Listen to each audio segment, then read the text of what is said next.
Je te quitte. J'ai rencontré quelqu'un. Elle s'appelle Natacha, et elle est tout ce que tu n'es pas. Nous déménageons aux Maldives. Bonne chance avec ta mère grincheuse. Les mots me renvoyaient l'image de l'écran de mon téléphone, tous plus froids les uns que les autres. J'étais assis dans la chambre d'hôpital de ma mère, le faible bip des machines se mêlant au bourdonnement des lumières. Sa respiration était régulière pour l'instant. Son corps frêle était enfin au repos après une autre journée difficile. Michael n'a même pas eu la décence d'appeler. Il s'est contenté d'un texto, cruel et dédaigneux, comme si les 3 dernières années de notre mariage n'avaient aucune importance. Je m'appelle Jennifer, j'ai 33 ans, et, jusqu'à présent, je pensais que ma vie était en grande partie réglée. Mon père est décédé lorsque j'avais une vingtaine d'années, laissant derrière lui ma mère, dont je m'occupe depuis qu'elle est tombée malade. Michael m'a toujours fait comprendre qu'il n'était pas favorable à cet arrangement. Ce n'est pas comme si elle était sous ta responsabilité, disait-il en levant les yeux au ciel lorsque je devais manquer un dîner ou annuler des projets pour m'occuper d'elle. Tu dois te concentrer sur nous, pas sur elle. Avec le recul, il n'est pas surprenant qu'il ait fait quelque chose comme ça. Michael a toujours été égoïste, mais je pensais pouvoir le supporter. Je pensais pouvoir l'aider à devenir quelqu'un de meilleur. J'ai relu le message et j'ai rangé mon téléphone.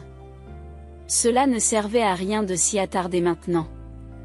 Je devais me concentrer sur ma mère. Lorsque j'ai finalement quitté l'hôpital tard dans la nuit et que je suis rentré chez moi, le poids de la trahison de Michael a commencé à se faire sentir. J'ai ouvert la porte de la maison que nous partagions, un espace qui me semblait soudainement inconnu.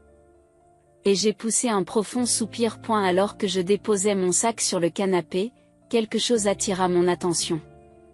Le collier de diamants que mon père m'avait offert était posé exactement là où je l'avais laissé sur ma commode. Ou du moins, je pensais que c'était le collier. Je l'ai pris et l'ai retourné dans mes mains. À première vue, il avait l'air correct, mais quelque chose me semblait. Il semblait plus léger que dans mes souvenirs. J'ai fait glisser mon doigt le long du fermoir, remarquant les légères rayures qui n'étaient pas là auparavant. Une vague de malaise m'envahit, mais je la repoussai. Peut-être étais-je simplement fatigué. 1 heure plus tard, alors que je déballais mes affaires, mon téléphone a émis une alerte. J'ai jeté un coup d'œil à l'écran et je me suis figé. Alerte de sécurité. L'objet a été déplacé de son emplacement désigné. J'ai regardé la notification avec incrédulité. Et la puce de suivi intégrée au fermoir de mon collier? Une précaution sur laquelle mon père avait insisté lorsqu'il me l'avait offert, avait été activée. Le système avait un délai, Michael aurait donc dû le prendre quelques heures plus tôt. Le vrai collier n'était pas là. Michael ne m'a pas abandonné. Il l'a volé. Mes mains se resserrèrent autour du faux collier alors que je m'asseyais, mon esprit s'emballant. Michael pensait pouvoir me trahir et s'enfuir avec sa maîtresse. Il n'avait aucune idée de la personne à qui il avait affaire. Et la prise de conscience m'a frappé comme une vague. Michael ne m'avait pas simplement abandonné. Il m'avait pris ce que j'avais de plus précieux. Assise sur le canapé, le faux collier dans les mains, mon esprit passait en revue toutes les possibilités. Quand avait-il fait ça?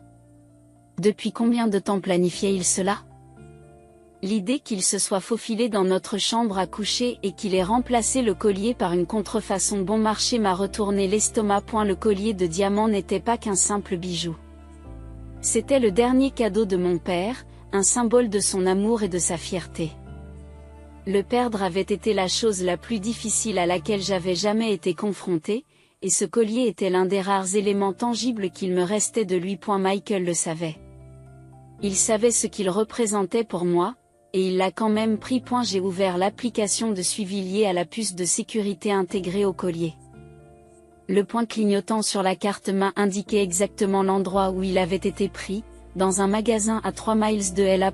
Ma mâchoire s'est serrée alors que la colère commençait à monter. Comment a-t-il osé? La prise de conscience s'est faite plus profondément dans mes os. Michael avait préparé son coup depuis un moment. Son texto abrupt. La façon dont il n'a même pas essayé de justifier ses actes, Tout cela faisait partie de son plan d'évasion. Tout cela faisait partie de son plan d'évasion. Mais la question restait entière. Pourquoi? J'ai appelé le prêteur sur gage en m'efforçant de rester calme. Bonjour, j'appelle au sujet d'un collier de diamants qui a peut-être été apporté dans votre magasin récemment. Il est équipé d'une puce de sécurité et je viens de recevoir une alerte concernant sa localisation. Il y eut une pause avant que l'homme à l'autre bout du fil ne réponde. Oui, c'est vrai. Nous avons reçu une pièce de ce type ce matin. Un homme l'a vendue. Grand, cheveux noirs. Il semblait un peu nerveux. Michael, tu l'as toujours? Demandai-je, le cœur battant. Plus maintenant, dit-il. Nous l'avons signalé aux autorités lorsque nous avons remarqué la puce de sécurité. Il a été signalé comme volé. Donc il n'est plus entre nos mains. Vous devriez peut-être contacter les forces de l'ordre. J'ai raccroché et j'ai regardé le mur, me rendant compte du poids de la situation. Michael ne m'avait pas seulement trahi, il m'avait volé et avait laissé des traces derrière lui. Ma tristesse s'est transformée en détermination. Je ne le laisserai pas s'en tirer comme ça. S'il pensait qu'il pouvait quitter notre mariage avec le collier de mon père et vivre heureux aux Maldives avec sa maîtresse, c'est qu'il n'était pas au bout de ses peines. Le lendemain matin, j'ai contacté les forces de l'ordre et leur ai fourni tous les détails.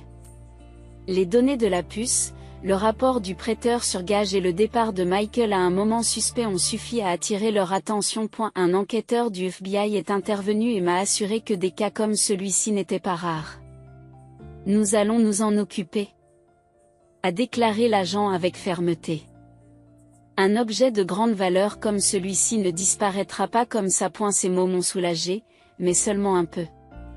Le collier de diamants n'était pas seulement un objet de grande valeur, il était irremplaçable. À eu fil des heures, j'ai reconstitué le puzzle. La trahison de Michael n'était pas une simple décision prise sur un coup de tête. Le faux collier, le texto soudain et la visite chez le prêteur sur gage indiquaient tous un plan soigneusement planifié. J'ai parcouru ses réseaux sociaux, une habitude que j'avais prise pour suivre son comportement erratique au fil des ans. C'est là que j'ai trouvé une photo postée quelques heures plus tôt. Michael se prélassait sur une plage de sable blanc immaculé, lunettes de soleil sur la tête, un cocktail à la main. Assise à côté de lui, Natasha souriait comme si elle avait gagné à la loterie. Elle était tout ce qu'il prétendait que je n'étais pas, jeune, insouciante et totalement ignorante du gâchis qu'il avait laissé derrière lui. Et la légende disait, vivre enfin le rêve, la vie aux Maldives, un nouveau départ. Mon estomac s'est retourné, mais pas de tristesse. La colère est remontée à la surface, vive et implacable. Il se croyait intouchable. Et elle pensait que je resterais là, brisée et impuissante, pendant qu'il vivait son fantasme. Mais Michael ne me connaissait pas aussi bien qu'il le pensait. J'ai passé le reste de la journée à rassembler toutes les preuves que je pouvais trouver. Relevés bancaires, messages, même les reçus du prêteur sur gage que l'enquêteur m'avait transmis. Chaque document dressait le portrait d'un homme prêt à tout pour échapper à ses échecs, prêt à trahir la personne qu'il avait soutenue à chaque fois qu'il avait trébuché. Ce soir-là, l'enquêteur m'a appelé pour me donner des nouvelles. Nous avons retrouvé la trace des fonds qu'il a reçus du prêteur sur gage. Il semble qu'il ait transféré l'argent sur un compte offshore avant de partir pour les Maldives. Nous nous coordonnons avec les autorités locales pour geler le compte et récupérer le collier. Un petit sourire s'est dessiné au coin de ma bouche. Michael ne se doutait pas que le fantasme qu'il s'était construit était déjà en train de s'effondrer. Je me suis déconnectée de mon ordinateur et je me suis assise, tenant le faux collier dans mes mains. Et la rage que j'avais ressentie tout à l'heure était toujours là, mais elle était tempérée par quelque chose d'autre. La détermination. Michael pensait avoir gagné, mais ce n'était que le début. Le lendemain matin, je suis entrée dans le bureau de l'enquêteur avec un dossier rempli de documents. Mes mains tremblaient légèrement. Mais je n'allais pas me laisser dominer par la nervosité. Il ne s'agissait pas seulement du collier. C'était une question de justice. L'inspecteur Chambers me salua d'une poignée de main ferme. Jennifer, merci d'être venue. Passons en revue tout ce que vous avez apporté. J'ai présenté les preuves méticuleusement. Les relevés bancaires mettant en évidence des retraits suspects, les SMS montrant le comportement erratique de Michael, et même les reçus transmis par le prêteur sur gage. C'est tout ce que j'ai pu trouver, ai-je dit, la voix ferme. Il ne s'est pas contenté de prendre le collier.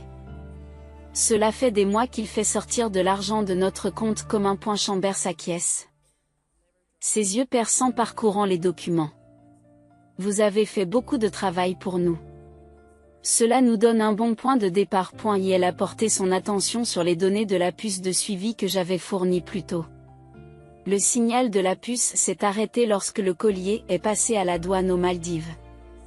Nous avons déjà signalé l'objet aux autorités locales, mais c'est un processus complexe. Les affaires internationales de ce type nécessitent une collaboration avec les autorités locales. En entendant cela, j'aurais dû me sentir impuissant, mais ce n'était pas le cas. Pour la première fois depuis la trahison de Michael, j'avais l'impression d'avoir des alliés à mes côtés. Et la conversation a porté sur les activités récentes de Michael. Chambers a sorti un dossier montrant son activité financière. Il est clair qu'il a planifié cela depuis des mois. Il a vendu le collier pour se faire de l'argent rapidement. Mais la plupart de ses fonds sont bloqués sur des comptes à l'étranger. Nous avons demandé le gel de ces comptes. Si elle est approuvée, ce sera un autre clou dans son cercueil. Je me suis penché en arrière, j'ai tout assimilé. Pensez-vous qu'il sait que vous êtes sur ses traces ? C'est peu probable, répondit Chambers. Les hommes comme Michael se croient intouchables. Cette arrogance joue en notre faveur. J'ai quitté le bureau en ressentant un mélange d'émotions, de soulagement, de colère et un sentiment croissant de clarté. Même si les actions de Michael m'avaient blessé, elles m'avaient aussi forcé à voir la vérité à son sujet. Ce n'était pas seulement un homme égoïste. C'était un manipulateur calculé qui pensait pouvoir m'écraser. Je n'allais pas le laisser faire. Ce soir-là, j'ai appelé ma mère pour prendre de ses nouvelles. Entendre sa voix, frêle mais pleine de chaleur, m'a rappelé pourquoi je me battais si fort. Elle avait toujours été mon roc. Et maintenant c'était à mon tour d'être forte pour nous deux. Avant de me coucher, j'ai reçu un message de Chambers. L'affaire avance. Reste forte, Jennifer. Nous l'aurons. J'ai dormi profondément, sachant que la justice était à portée de main. Les posts Instagram de Michael sont devenus un rituel quotidien pour moi. Un étrange mélange de masochisme et de motivation. Chaque photo me rappelait sa trahison, mais elle alimentait aussi ma détermination. Un matin, j'ai fait défiler sa dernière publication. Un selfie de lui et Natasha se prélassant au bord d'une piscine à débordement. Son chapeau de soleil surdimensionné cachait son sourire suffisant, tandis que Michael tenait une coupe de champagne. Et la légende disait « Vivre sans limite ». Maldives paradisiaques. Objectif du couple. Je me moque, secouant la tête. Des objectifs de couple, plutôt des objectifs criminels. À l'insu de Michael. Les murs se rapprochaient. L'inspecteur Chambers m'avait mis au courant plus tôt dans la matinée. Nous avons confirmé que son compte offshore a été gelé hier. Il ne l'a probablement pas encore réalisé, mais dès qu'il s'en rendra compte, il commencera à se démener. C'est là que les erreurs se produisent. Chambers ne s'est pas trompé. Le lendemain, Michael a publié un article sur une séance de shopping dans une boutique de luxe. Natasha paradait dans une robe de créateur, tournant devant la caméra tandis que Michael racontait « Tout pour ma reine ». Mais les fissures commençaient à apparaître. J'ai remarqué que ses messages devenaient moins fréquents et plus courts, comme s'il était trop préoccupé pour rédiger ses légendes habituelles. Plus tard dans la semaine, j'ai reçu un appel de Chambers. Jennifer. Nous avons des nouvelles. Les autorités maldiviennes ont officiellement signalé Michael. Elles se préparent à émettre un mandat d'arrêt sur la base des accusations que nous avons portées. Ce n'est plus qu'une question de temps. Entendre ces mots m'a donné un sursaut de satisfaction. Michael avait joué ses cartes, pensant détenir le pouvoir. Maintenant, sa maison de mensonges s'écroulait, et il n'en avait aucune idée. Pendant ce temps, Natacha semblait parfaitement inconsciente de la tempête qui se préparait autour d'elle. Une autre photo est apparue sur le fil d'actualité de Michael ce soir-là, les deux faisant de la plongée en apnée dans une eau cristalline. J'ai fixé l'écran, me demandant si Natacha savait avec quel genre d'homme elle était. Et se rendait-elle compte qu'il était capable de voler quelqu'un qui n'avait fait que le soutenir?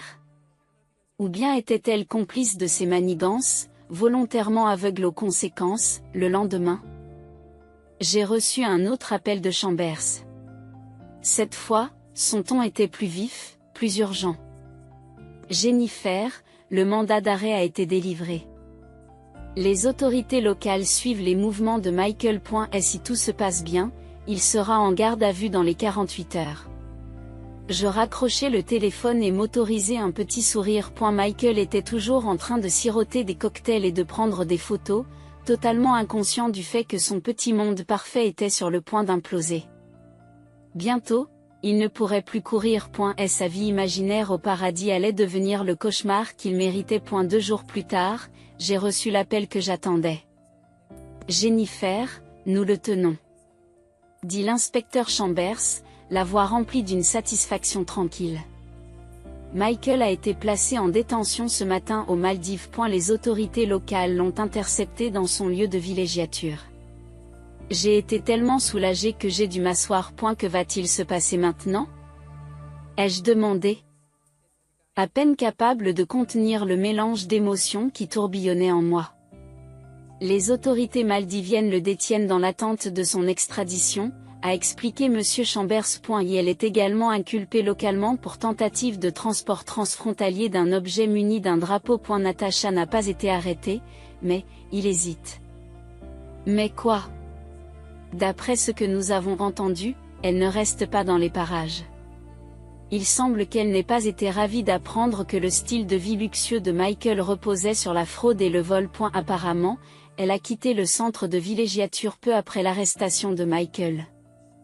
Je n'ai pas pu m'empêcher de rire.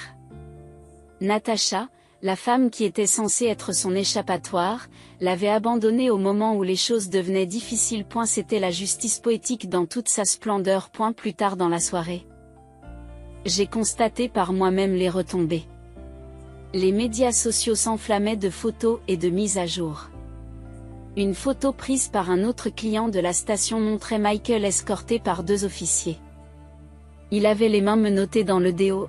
Et elle portait les mêmes lunettes de soleil que dans tous ses messages précédents.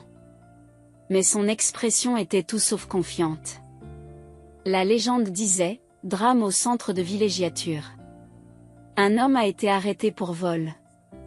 Le paradis des invités n'est pas pour tout le monde. Scandale. J'ai passé l'heure suivante à faire défiler le chaos. Natacha avait supprimé tous ces messages sur lesquels figurait Michael. Ces légendes avaient été nettoyées de toute mention de leur vie de rêve. Quelques commentateurs perspicaces ont supposé qu'elle était déjà rentrée chez elle, laissant Michael se débrouiller tout seul. Et elle n'a pas fallu attendre longtemps pour que mon téléphone vibre d'un message du cabinet du détective. La procédure d'extradition a commencé. Il sera ramené ici pour faire face aux accusations. Avec les preuves que nous avons recueillies, c'est un dossier solide. Et elle ne s'en sortira pas comme ça. Pour la première fois depuis le début de ce cauchemar, j'ai ressenti quelque chose de proche de la paix. Michael, qui pensait pouvoir voler le collier de mon père, mon argent et ma dignité, était maintenant assis dans une cellule de prison aux Maldives et n'avait nulle part où aller. Était Natacha? Elle avait pris tellement de distance que c'était comme si leur histoire d'amour n'avait jamais existé. Assise dans le calme de mon salon, tenant une dernière fois le faux collier, je me sentais justifiée. La trahison de Michael avait brisé ma vie pendant un moment. Mais c'était maintenant à son tour d'en subir les conséquences. Le lendemain de l'arrestation de Michael, je me suis réveillée avec la lumière du soleil qui entrait par la fenêtre de ma chambre. Je n'avais plus l'impression que le poids du monde m'écrasait. Je me suis allongée dans mon lit, laissant le calme s'installer.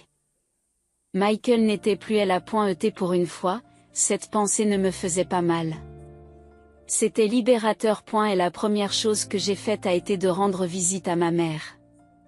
Assise à son chevet à l'hôpital, je lui ai tenu la main et l'ai mise au courant de tout ce qui s'était passé.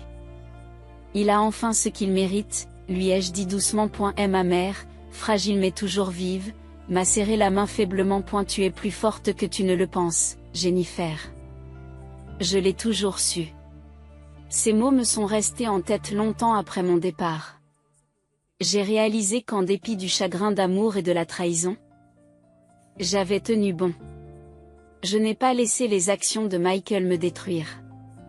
Je me suis battu. Et maintenant, il était temps de me concentrer sur ce qui comptait vraiment, c'est-à-dire reconstruire ma vie. J'ai commencé modestement. J'ai vidé la maison, en éliminant toute trace de Michael.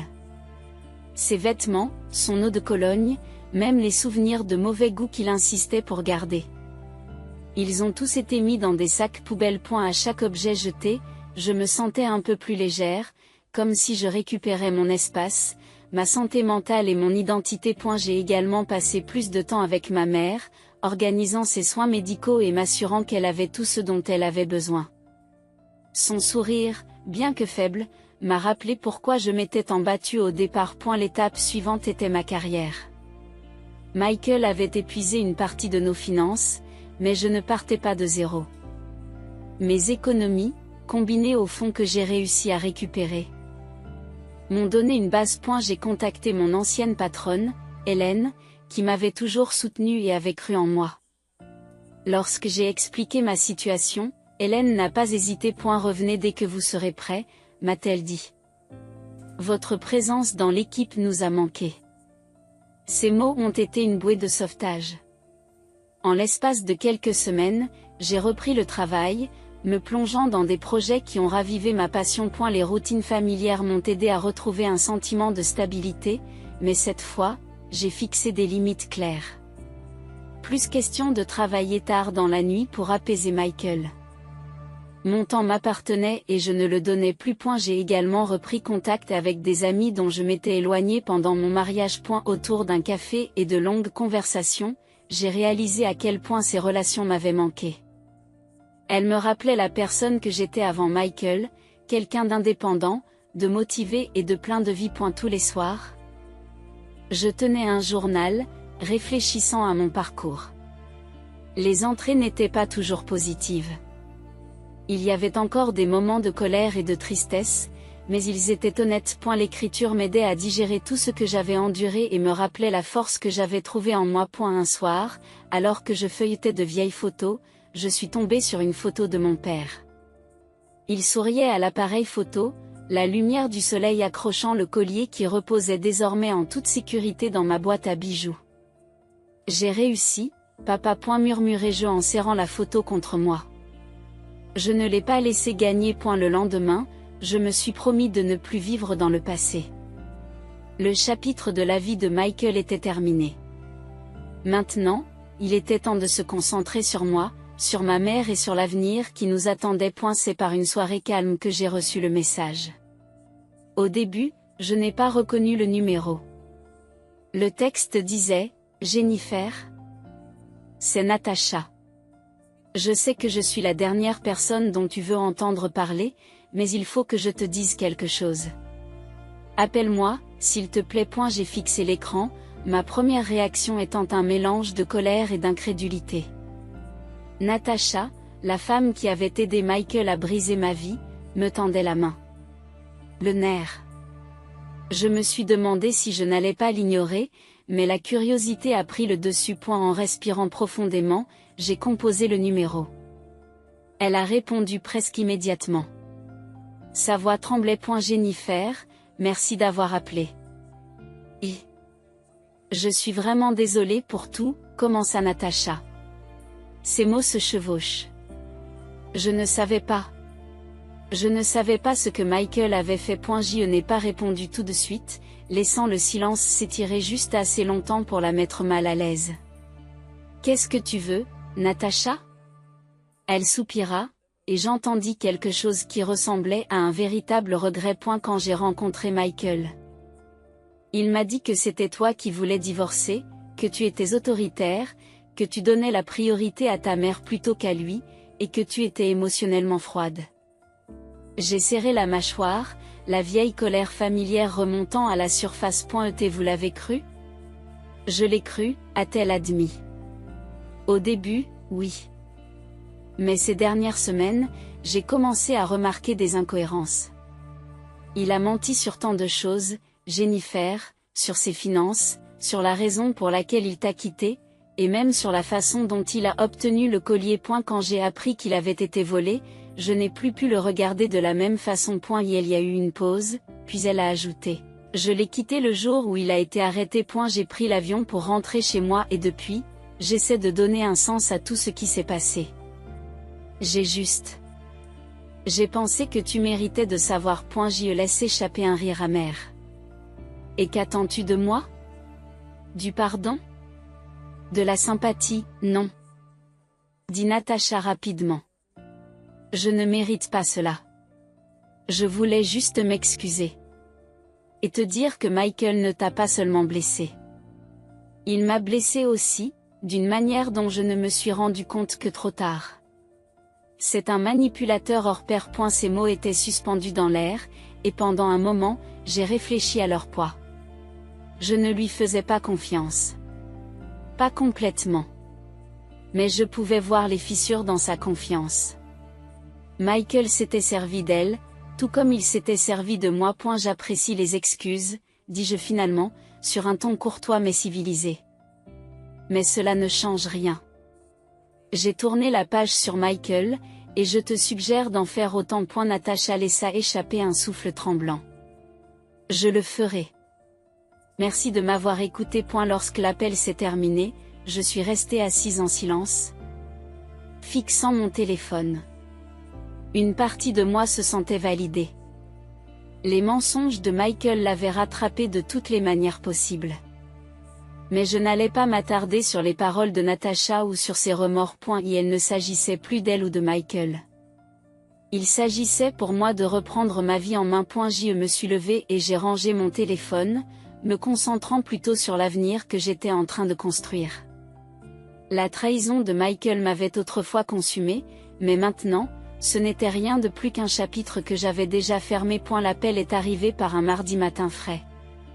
La voix familière de l'inspecteur Chambers portait une note de satisfaction. « Jennifer, j'ai de bonnes nouvelles, dit-il. Le collier a été officiellement retrouvé et vous est rendu. Il devrait être en votre possession d'ici la fin de la semaine. Pendant un instant, je n'ai pas pu parler. Le soulagement m'envahit, mêlé à un profond sentiment de fermeture. Merci. Ai-je finalement réussi à dire. Ma voix était posée, mais pleine d'émotion. Cela représente plus que vous ne le pensez. Il y a autre chose, a poursuivi Chambers. La date du procès de Michael a été fixée, compte tenu des charges et des preuves retenues contre lui, il est presque certain qu'il devra purger une lourde peine de prison. La justice est en marche. En entendant ces mots, j'ai eu l'impression que la dernière pièce d'un puzzle se mettait en place. Michael, qui avait essayé de me détruire, allait enfin faire face aux conséquences de ses actes. Lorsque j'ai raccroché, j'ai réfléchi en silence.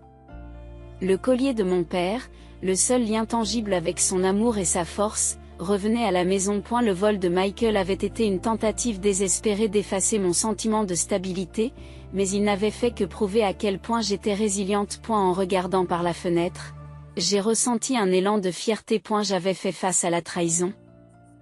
Je m'étais battue et j'en étais ressortie plus forte. Le jour où le collier est arrivé, je l'ai récupéré dans le bureau de l'enquêteur.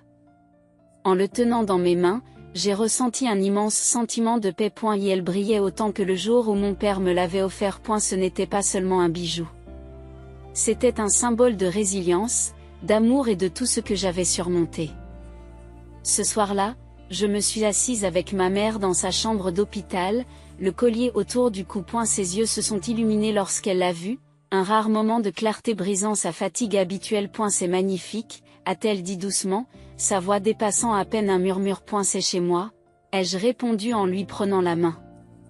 Alors que j'étais assise là, une idée a commencé à prendre forme. Ma mère avait tant souffert, elle avait vu sa santé décliner, elle savait combien je m'étais sacrifiée pour elle. Elle méritait quelque chose à attendre avec impatience. Une chance de créer de nouveaux souvenirs. Ce soir-là, j'ai commencé à planifier un voyage pour nous deux, dans un endroit important et paisible. J'ai pensé aux endroits que mon père avait toujours voulu que nous visitions ensemble, et j'ai opté pour une ville côtière tranquille qu'il avait adorée lorsqu'il était enfant. Le lendemain matin, je lui ai fait part de mon idée. Dès que tu te sentiras mieux, nous irons, lui ai-je dit en lui montrant des photos de la ville. Son sourire, faible mais sincère, a été toute la confirmation dont j'avais besoin. Il ne s'agissait pas seulement du voyage. Il s'agissait de retrouver la joie, d'aller de l'avant sans laisser le passé nous définir. En rangeant mes affaires ce soir-là, j'ai ressenti un calme que je n'avais pas connu depuis des années. La tempête que Michael avait fait entrer dans ma vie était terminée, et l'avenir, c'était à moi de le construire, étape par étape.